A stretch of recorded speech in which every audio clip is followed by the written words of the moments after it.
Please join me in welcoming to the Distinctive Voices podium, Rebecca Hersher.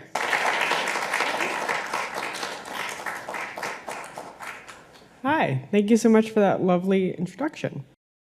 I'm Rebecca Hersher, and I'm going to talk today about what I do.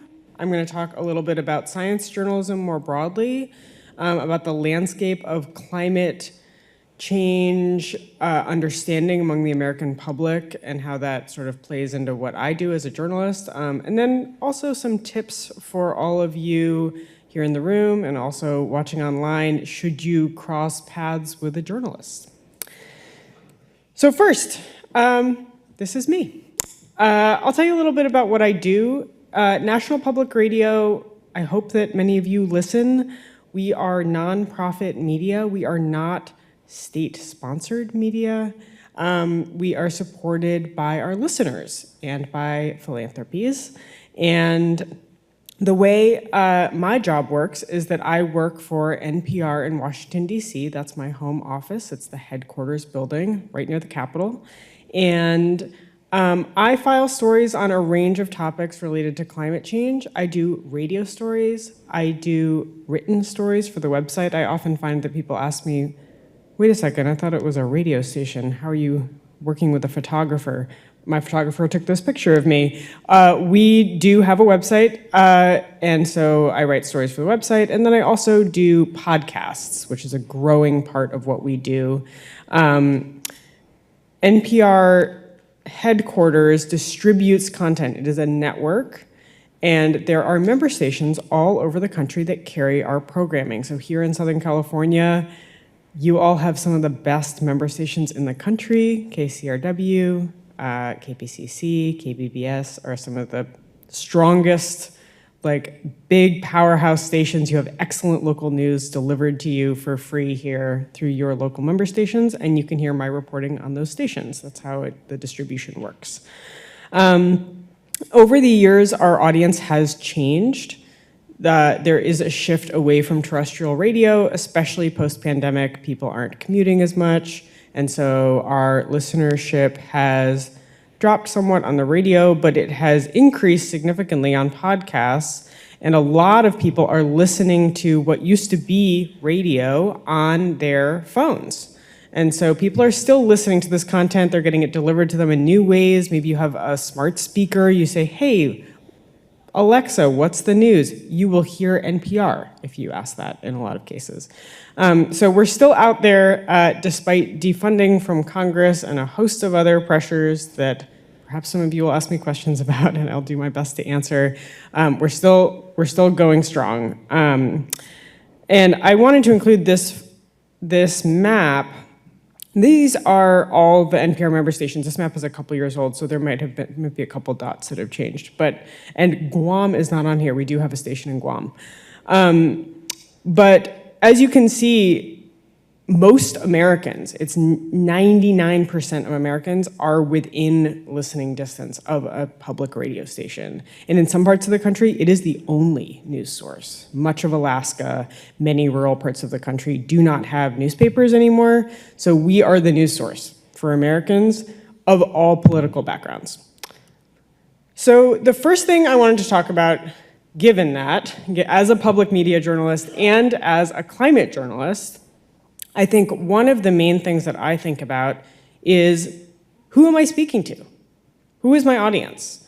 And when the answer is the American public writ large, I really have to think a lot about, well, what do Americans think about climate change? And how is that changing over time? And I try to not assume anything, because what I have found in traveling the country is that Americans have a very wide variety of beliefs about climate change, and many, many, many Americans are worried about it, possibly more than you would think. And in fact, the survey data bears that out, that more people are concerned about climate change than other Americans think are concerned. People assume that their neighbors are less concerned than they are, when in fact, you're probably just as concerned as your neighbor. So, and a lot of the data that I'm going to show in the next few slides is from an amazing program called the Yale Program on Climate Change Communication. This is just an incredible source of information about this. They run surveys of the American public. They've been doing this for many, many years, and so we can see change over time, and they track public opinion on this crucial topic. So the first thing is these three numbers, I think, really tell us a lot. 72% of Americans believe global warming is happening. For those of you who maybe are not children anymore, above a certain age, I count myself among this. This number is always surprising to me. I think like in the 90s and early 2000s, there was so much rhetoric politically about how climate change denial was like a valid way to move through the world. But in reality, that was not very sticky. The majority of Americans believe climate change is happening. And that number is very durable. It hasn't been changing much. It would be nice if it went up, but it is quite high. 58% understand that global warming is mostly human caused. So obviously there's a gap there. And I think that gap is actually where some of the most interesting stories that I work on fall, right? You have many, many people in this country who are experiencing climate change firsthand. They believe that it's happening, but they are either confused about or are choosing not to believe that it is caused by humans. And I think like the ramifications of that, the ways in which that sometimes actually doesn't matter much for how people act in their daily lives, and the ways in which it does matter profoundly for the way, for example, people vote, those are all really interesting issues to get into. And I think like those numbers can help guide us as we ask questions of our neighbors, especially like after extreme weather events. And then the last number here is that 59% say the issue is at least somewhat important to them personally. So I don't know if that number seems high or low to you. To me, what that says is that despite all of the things that we all have to worry about every day, and the list is very long, this sort of distant, scary thing is registering. It's showing up and saying, in our psyches, and saying, don't forget about climate change. You gotta think about climate change. You should be worried about climate change. And more than half of Americans are saying, yeah, no, we're worried about that, despite everything else. High bills, I won't go on. There's a long list of things to be concerned about these days. And this data, by the way, is from last fall. It's very new. I love this. So this is part of this really cool survey that Yale does, where they ask people about their feelings about climate change. And I think that the spread is really interesting. There's very high interest in climate stories. People want to learn about this, and we've seen this. Like our stories at NPR about this topic do really well. They get big audiences. They get broad audiences, age-wise, gender-wise, location-wise across the country. You can see that quite a few people have these negative emotions, all grouped sort of sad, afraid, angry. These can be very paralyzing feelings. And so when I think about the stories that I'm doing, I definitely hold those numbers in my head as well, because if the audience that I'm speaking to is aware of climate change, they think that it's worrisome. They want to know about it, and yet the feeling they associate most with it are these paralyzing feelings of sadness, anger, and fear. Then my job, I think, is to come to them with information that can help them feel a different way, feel a way that's maybe more empowering, or that gives them a thing that they can do, or even just helps break through back to that interested and turn off the sad, angry, afraid. I definitely run across those feelings a lot in interviews as well. When I ask about climate, people just sort of throw up their hands and say, "Oh, I don't know. It's very bad, but I don't know what to say about it." And so I think like helping them move through that and say like, "Okay, well that's fine. Let's talk a little bit more about like exactly how expensive your home insurance is," which is definitely a climate issue, and get to the details. And I think that can be one way that we can shift the feelings. Oh yeah, hopeless, another negative one. But yeah, look at that third of Americans feeling hopeful. I'd like to be one of them. That seems great. I think we do a lot of stories at NPR about climate solutions, about people who are working on clean energy, for example, people who are advocating for better infrastructure to protect themselves from extreme weather. I think that doing stories that lift up those voices is a way to like speak to that part of our audience. I think this is a huge part of my job, these numbers right here. And it's very relevant here in Southern California. So people in this country and all over the world experience climate change primarily through the weather. And so when there's extreme weather in your area, wildfires would be an example, that can change the way you think about the immediacy of the problem. And we actually see these really interesting changes in people's behavior after they personally experience a weather disaster or after people in their area experience it. They don't actually have to personally experience it. If people they know experience it, or people who they are physically close to experience it, you also see these changes. And one of the examples is actually from, I do a lot of stories about insurance. I promise they're not boring. One of them is really interesting. It's about flood insurance. So flood insurance in this country is primarily sold by the federal government. I think that's fascinating. There's so much to say about that. Residential flood insurance. If your house is flood prone and it has a mortgage, it may be required to have flood insurance, but many homes that are flood prone and have mortgages are not required. So it's up to the homeowner to decide, to do the risk analysis and say, okay, I know that there's a river down there, I know that it floods periodically, do I want to pay for this? And what we see is that when a flood happens in a community, people who are not affected by the flood but are in that community often buy flood insurance. They buy it immediately after the flood, within a year, and then they drop it within 3 years. And that is, we see it over and over and over. It's a cycle. And I think that that really speaks to, like, on one hand, experiencing something or seeing people experience it can change our behavior. On the other hand, our ability to like assess long-term risk and make decisions based on it just is not that great. We're not wired for it. And so I think that's a place where like journalism comes in to maybe, for example, try to create that feeling of urgency without having your neighbor have to lose their house. And I think storytelling actually can do that. Like on its best days, it can like create these moments of empathy and these moments of immediacy that then can actually like change behavior and change the way we feel the impending dangers that climate change brings. So this is a topic that I think about a lot as well. So I'm a science journalist by training. I came to climate journalism in a somewhat roundabout way. There was no climate journalism when I started in journalism. There was environmental journalism and energy reporting.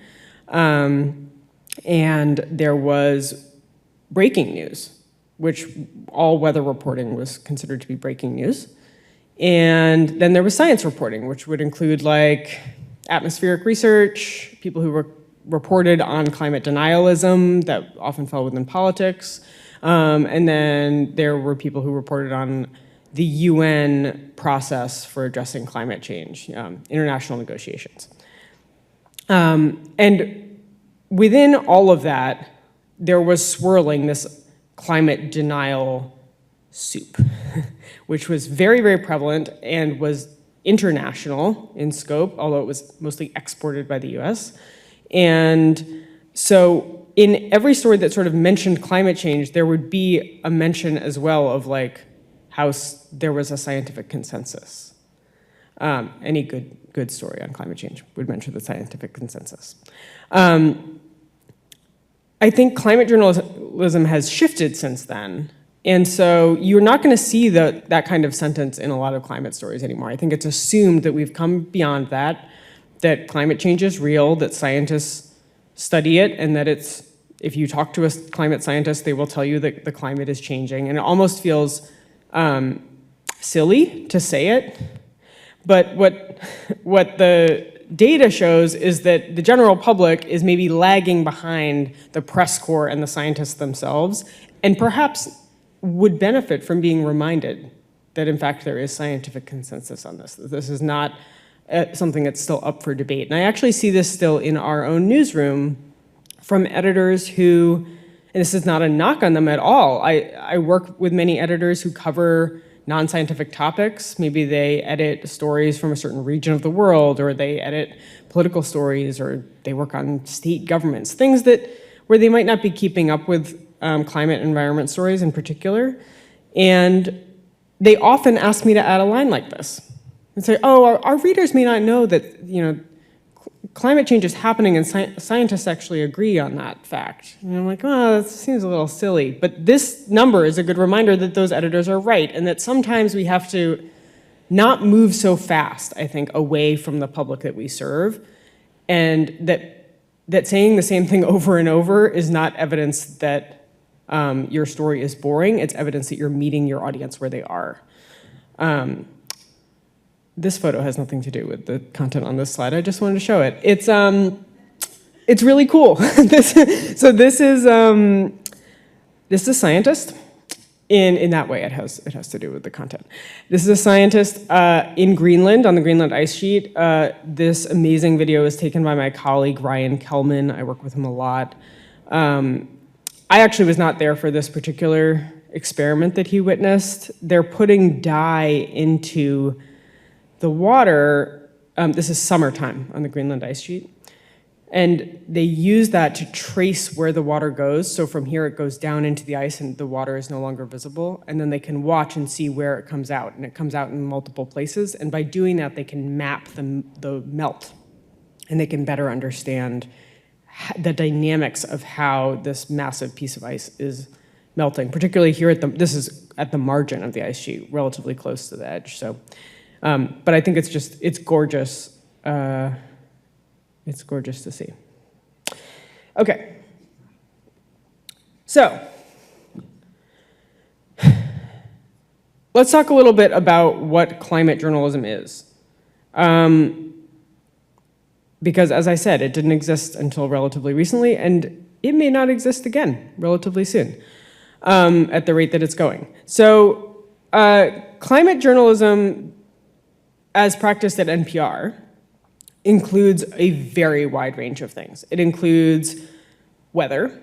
It includes agencies. So I cover FEMA. I cover, to some extent, the USGS. I cover NOAA. I cover, to some extent, HUD. HUD actually has a lot to do with climate policy in this country, and they spend a lot of money on disaster recovery. And then under some administrations, the White House Office of Science and Technology Policy, and other White House-aligned or all-of-government organizations. I'm thinking here of like the National Climate Assessment and the team that does that. What I just listed is like, that would be like 9 people's jobs if there was enough funding to go around. But I dabble in all of them. My colleagues dabble in some of them. Then there's the whole world of business. Large corporations are reacting to policy changes. They are making promises to cut emissions or to make their supply chains more sustainable. They are using risk models that take into account climate change. Many of those risk models are not public, but they affect how the company invests and the decisions it makes about where it builds factories and where it puts stores. Holding those corporations accountable to their promises and also following what they're doing is a whole part of climate journalism. I think actually business journalism and climate journalism are very connected, at least at this moment. Health. I come from a health background. I was a health journalist before I was a climate journalist. I think the health impacts of climate change are undercovered and profound. Like, it would make total sense to me to have an entire health and environment desk at a newspaper. Nobody has that right now, but we have one health and climate change reporter. She's actually based here in Southern California. And then international climate negotiations, biodiversity efforts. I also lump in there other things that are governed at an international level, so shipping regulations. Those have an enormous impact on emissions. And then transportation. We have a cars reporter at NPR. She actually is not on our climate desk. She's on our business desk, but she covers electric vehicles. She covers transit. There are many, many, many, many topics, even beyond what I've listed here. And I list them all just to say that the idea of a climate journalist is almost like a manufactured idea. It can help us make sure that we're covering all these topics adequately, but what we really need, and I think actually NPR has done a pretty good job of this, is to spread climate expertise out in newsrooms so that your business reporter knows enough about climate change to write sentences that are true and understand the stories as they pertain to that beat. And your housing reporter does, and your transportation reporter does, and every single editor who edits all the state governments does, because there are gonna be bills that come up in every state on climate change. And if you need your climate reporter to report on that, well, you're never gonna report on all of them. So the reality is actually more of like a education-based approach to climate journalism rather than a beat-based one. And I don't want to talk myself out of a job, but I think like, for me, I'm one of the like longest tenured climate reporters at NPR. For me and some of my sort of more senior colleagues, I think we would love to see our colleagues continue to like build that muscle and learn more and more and more about climate change as it pertains to their beats, so that we can do investigative work, for example, that maybe takes a little bit more time, and leave the repetitive part that we just discussed that's so important for like making sure the public is on board, leave the repetitive part to everyone else, so that every single story that has to do with climate change, which I would argue is almost every story, has accurate information in it about that topic.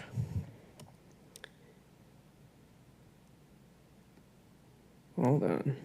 Okay.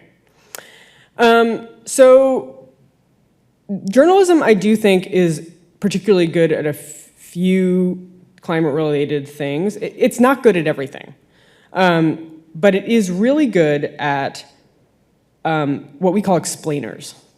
So I have done, these are a couple examples of stories that I've done, but that one on sea level rise, I have done probably 15 stories on sea level rise at this point. Not like new research about sea level rise, the fact of sea level rise. The sea levels are rising.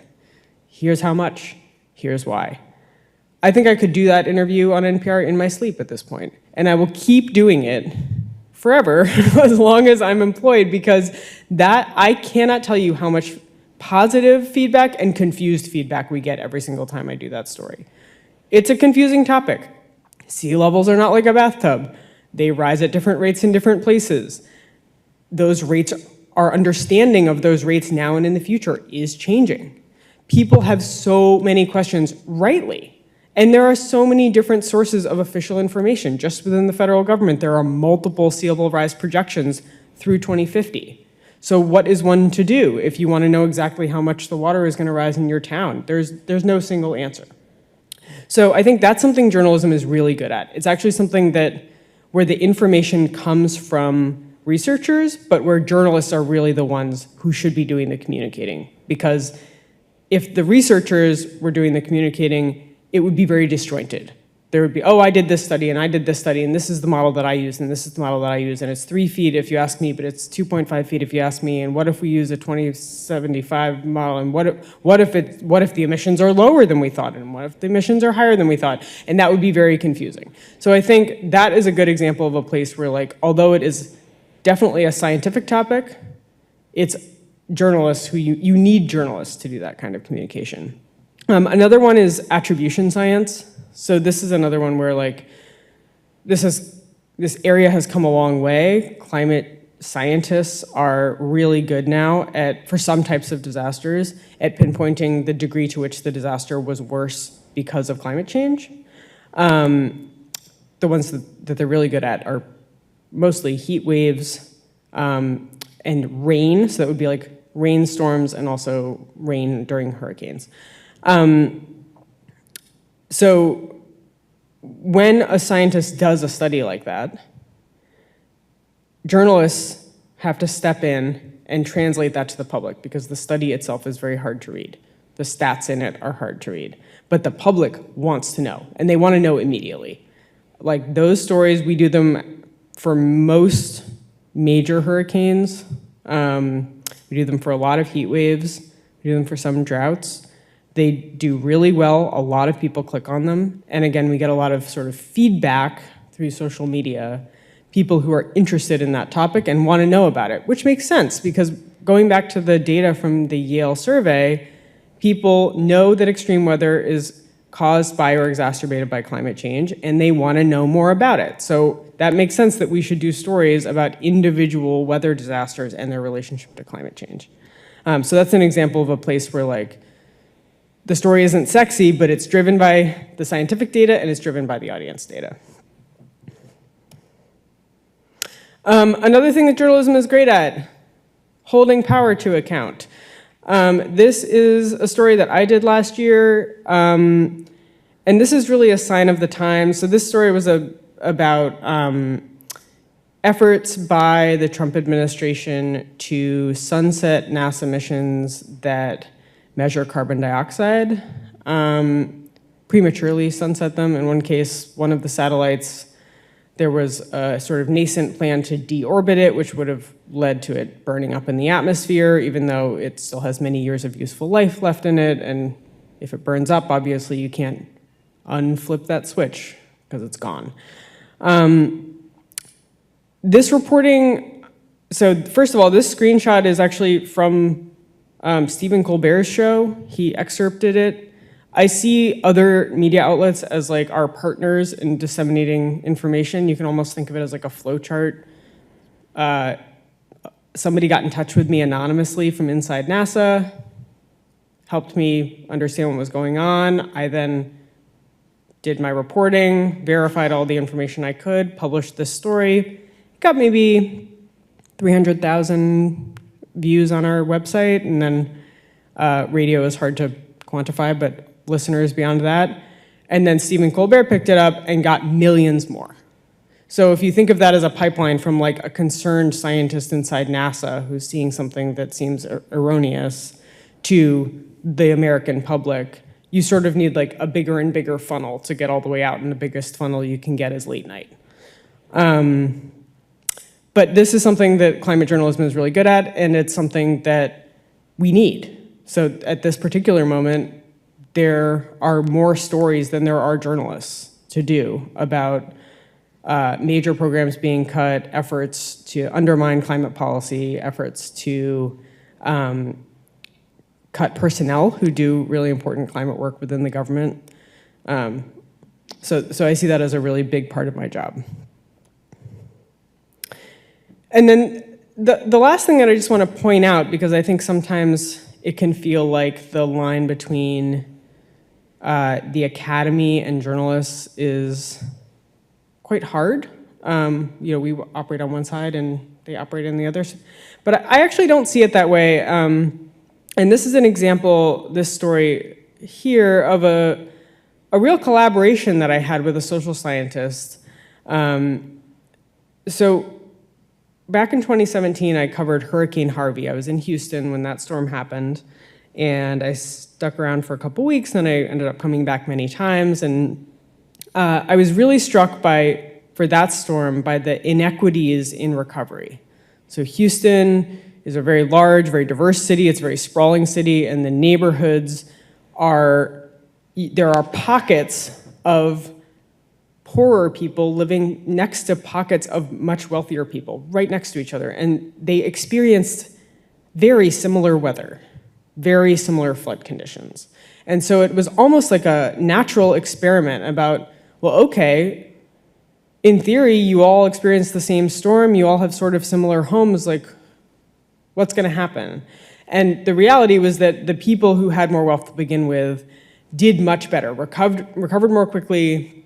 They were able to access federal help more easily, and in some cases, they seemed to be able to come out even stronger than they were, economically speaking, than they were before the storm.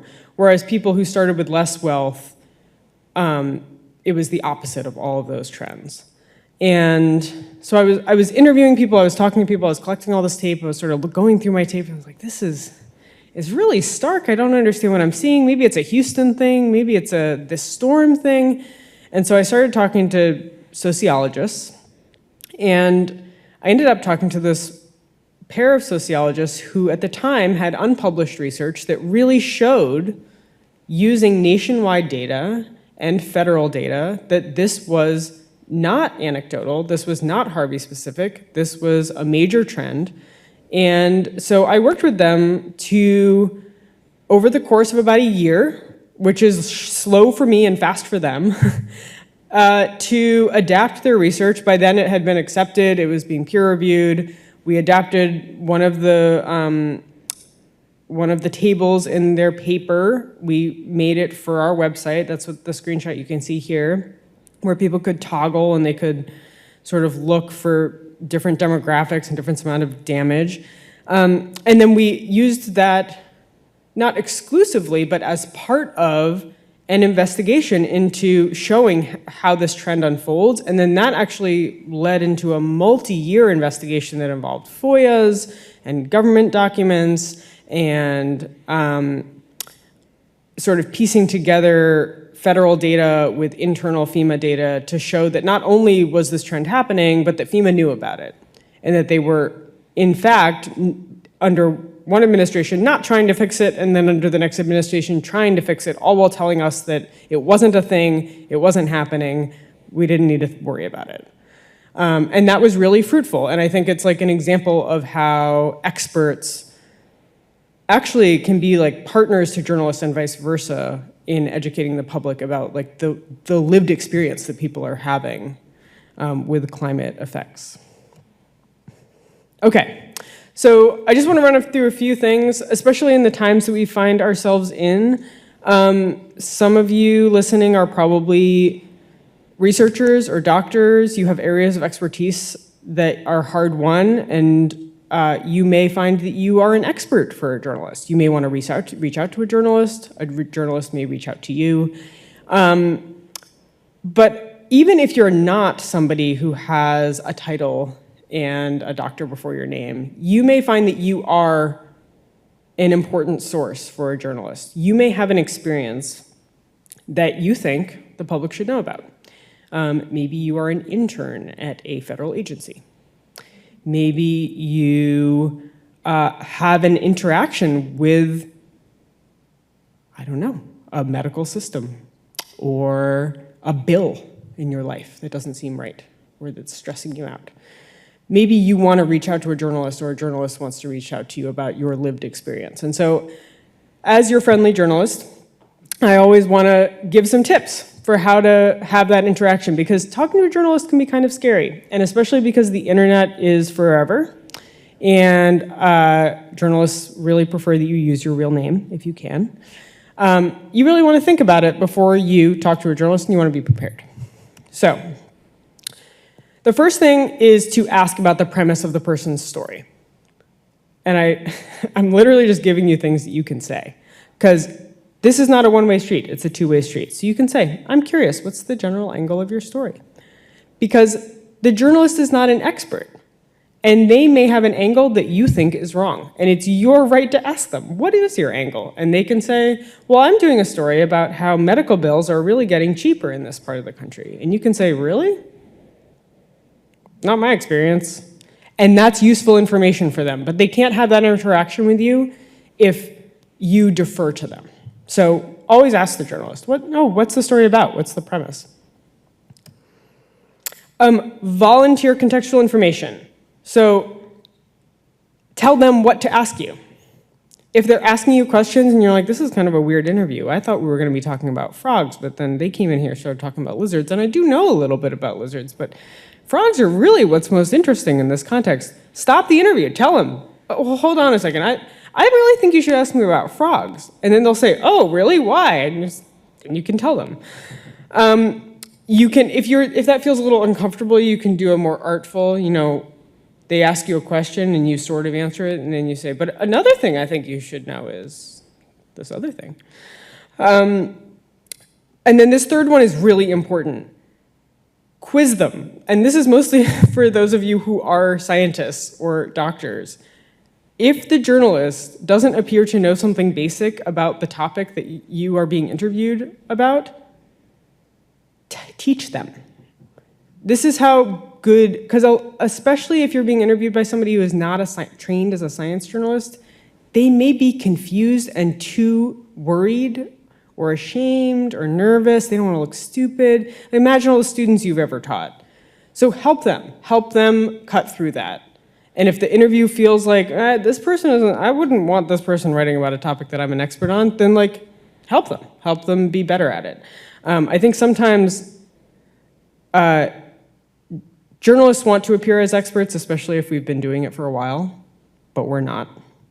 And I think there can be like a desire among people who are being interviewed to sort of defer. Well, I don't know about journalism, so I guess I'll just let the interview go where it might. But it doesn't need to be that way. This is an example of a person who I felt did a great job with this. She is somebody I met on a reporting trip in Nepal. I was reporting on glacial melt. I was halfway up a very long valley with no cell service. I sought her, I asked her out, I said, who's the oldest person in town? I was looking for somebody who would remember when this glacier was still there. They said, oh, you gotta go up here and talk to this lady. So I'm talking to her, I said, hi, I wanted to ask you about, and I thought I knew what I was talking about. I was like, I've been in this valley now for 3 days, and been talking to people, and I've heard that the glacier had a lot of like religious relevance, and people used to go there, and they would have important spiritual experiences at that part. Did you ever do that? And she laughed in my face. And she was like, why aren't you asking me about how we used to go up there and make out?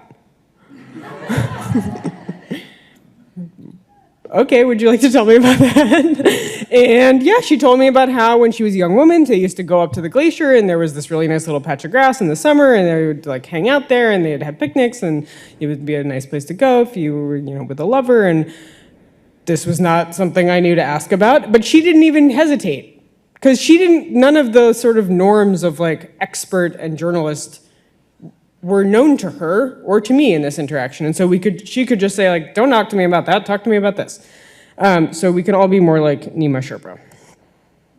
And then the last thing is just to don't hog the limelight. If somebody else is a better person to talk about something, tell the reporter. If you're a scientist, lift up your students, lift up your postdocs, suggest other people in your field that the journalist should talk about. Again, we're not experts. You're experts, so if you know something, tell us. And then, this is particularly for people in government jobs, I think, often. If you're in an office and you really don't do the work that I'm asking about, or somebody else actually does the dirty part, they're like, oh, well, so-and-so actually goes in the field and talks to people about their clogged sewers. Tell me that and put me in touch with them, because I want to talk to them.